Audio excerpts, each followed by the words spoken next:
Sa gitna ng issue sa flood control projects, inatasan ni Pangulong Bongbong Marcos ang Department of Public Works and Highways ibaba ng 50% ang presyo ng construction materials para sa mga proyekto ng gobyerno. I have directed the DPWH Secretary to bring down the cost of materials by as much as 50%, which will result in savings in the capital outlay, spending of at least 30 to 45 billion pesos. This is money that we can use for services such as health, education, and food that our people desperately need.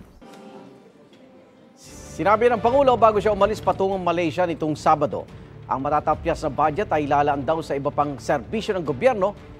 Sangayon naman si DPWH Secretary Vince Dizon sa sinabi ng Pangulo, base raw sa kanilang pagsusuri, talagang malayo ang presyo ng materyales na nakasaad sa government projects kaysa sa presyo sa merkado. I think this will be the single biggest reform ever in the DPWH, no, na in-announce ng Pangulo ngayon. At yun ang gagawin natin. In fact, nagsimula na tayo several weeks ago sa pagre-review at pag-benchmark ng mga presyo. At tama po ang Pangulo. No? Marami po dito talagang ang layo ng presyo sa merkado ng iba't ibang mga materyales.